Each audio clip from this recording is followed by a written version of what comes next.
પાલનપુરના પેડાગડા ગામે હાઈકોર્ટના આદેશથી દબાણો દૂર કરાયા। જમીનને લઈ સ્થાનિક લોકો છેલ્લા કેટલાક વર્ષોથી કોર્ટમાં કેસ ચાલી રહ્યો છે તે હાઈકોર્ટ દબાણ દૂર કરવા આદેશ આપ્યા। છેલ્લા 50 વર્ષથી વધુથી સમયથી ગોચરની 4 હેક્ટર જેટલી જમીનમાં રહેણાંક મકાન અને ઝૂંપડા બાંધી દબાણ કર્યું હતું। પેડાગડા ગામમાં ગોચરની 4 હેક્ટર જમીન પર 7 પાક્કા મકાનો તેમજ ઝૂંપડાઓ જેસીબી દ્વારા દૂર કરાયા। ગોચરની જમીનમાં ઘઉં વરિયાળી તેમજ પશુઓ માટે ઘાસચારાની ખેતી કરી તે જમીન દોસ્ત કરી। તાલુકા વિકાસ અધિકારી મામલતદાર સહિત પોલીસ પ્રોટેક્શન સાથે દબાણ દૂર કરાયા। કોઈ અઘટિત ઘટના ન બને તે માટે તાલુકા પોલીસ કાફલો ખડકી દેવામાં આવ્યો। સાહેબ શું કહેશો, આજે દબાણની પ્રક્રિયા છે, કેટલા દબાણો છે અને કેટલા દિવસની રજૂઆત છે? નામદાર હાઈકોર્ટમાં દાખલ થયેલ સેકન્ડ અપીલ નંબર 20/2022 અન્વયે નામદાર હાઈકોર્ટના તારીખ 15/12/25ના ઓરલ ઓર્ડર અન્વયે ગૌચર સર્વે નંબર 40ના દબાણો દૂર કરવા આજરોજ ગ્રામ પંચાયત દ્વારા દબાણ પ્રોગ્રામ રાખવામાં આવેલ છે, જેમાં વાઘરી બચ્ચીબેન પૂંજાભાઈ અને એમના કુટુંબ પરિવારોના વગેરેના કાચા પાકા 8 મકાનો અને ખેતી લાયક થોડો પાક છે અને બાકી થોડા છાપરા છે, બરાબર છે, જે હાઈકોર્ટની સૂચનાથી નિયમ અનુસાર આપણે દબાણ દૂર કરવાની કાર્યવાહી દબાણ ગ્રામ પંચાયત દ્વારા હાથ ધરેલ છે। વૈકલ્પિક વ્યવસ્થા શું કરે? વૈકલ્પિક વ્યવસ્થાના ભાગરૂપે અત્યારે ગ્રામ પંચાયત પાસે બીજી કોઈ એવી જગ્યા છે નહીં, બરાબર છે, તેમ છતાં આપણે એમની જે રજૂઆત હતી આપણે ઉપર મોકલી આપી છે, બરાબર છે, નિયમ અનુસાર જે કાર્યવાહી કરવાની થતી છે એ ઉપરથી મંજૂરી મળે તે કરવાની થશે।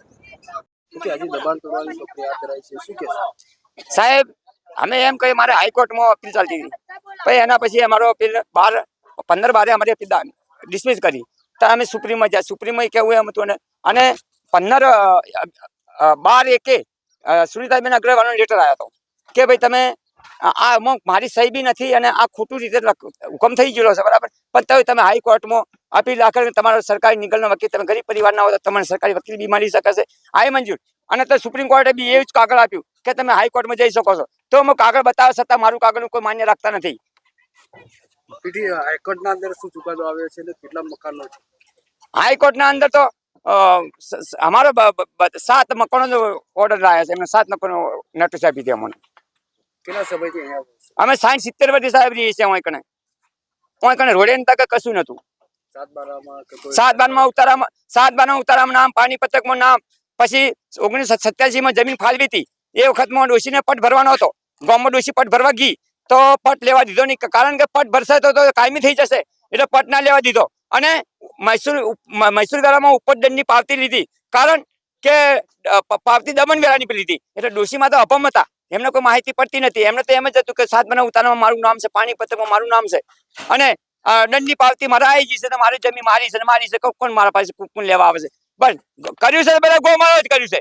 અને દમણ હટાવી હોય તો બધે દમણ હટાવો, દમણ આ રેસો નાખો ગૌચરમાં, અને એ ગૌચર મારી જમીન એમાં નોખીને એ ગૌચર મારામાં નોખીને એમને રિસોર્ટ આવ્યો છે। કેટલા વીઘામાં જમીન છે અને કેટલા મકાનો છે? 11 એકર ને 12 ગુંઠામાં અમારા મકાનો છે। 12 મકાનો? 7 મકાનો છે અમારા, અને બીજા છાપરા છે। મારું નામ ગુલાબભાઈ બાબુભાઈ પટની છે। શું કહેશો સાહેબ, આજે દબાણો તોડ્યા છે, કેટલા દબાણો છે અને કેટલા દિવસની રજૂઆત હતી? હવે આ લોકોના દબાણ છેલ્લા 50 વર્ષથી હતા અને 50 વર્ષથી આ દબાણમાં બેઠા હતા અને એના પરિવાર સાથે, એમનો 70 જણનો પરિવાર છે અને એમને સરકારમાં કોઈ માગણી કરી કે ન કરી તો આપણે ખ્યાલ નહોતો, જો માગણી કરી હોત તો રેગ્યુલર થઈ જોત, પણ આ લોકો સરકારમાં ગયા, એના પછી હાઈકોર્ટમાં ગયા અને હાઈકોર્ટે હુકમ કર્યો કે તમે આ દબાણો દૂર કરી નાખો અને દબાણો ખાલી કરી નાખો, તો હાઈકોર્ટે કલેક્ટર સાહેબને લખ્યું, કલેક્ટર સાહેબે ડીડીઓ સાહેબને લખ્યું, ડીડીઓ સાહેબે ટીડીઓ સાહેબને લેટર લખ્યો, ટીડીઓ સાહેબે મને લેટર લખ્યો કે સરપંચ તમારા લેવલનું જે કંઈ આવતું હોય એ દબાણો દૂર કરાવી અને અમારો સહકાર તમને છે અને આ દબાણો દૂર કરી નખાવ્યો, જેથી કરી અને 4 વખત મેં દબાણનો પ્રોગ્રામ રાખ્યો, પણ અનિવાર્ય સંજોગોમાં કાયદો અને વ્યવસ્થા જાળવવા માટે થઈ અને મને પોલીસ પ્રોટેક્શન ન મળ્યું, તો હું 4 વખત દબાણ દૂર નથી કરાવી શક્યો।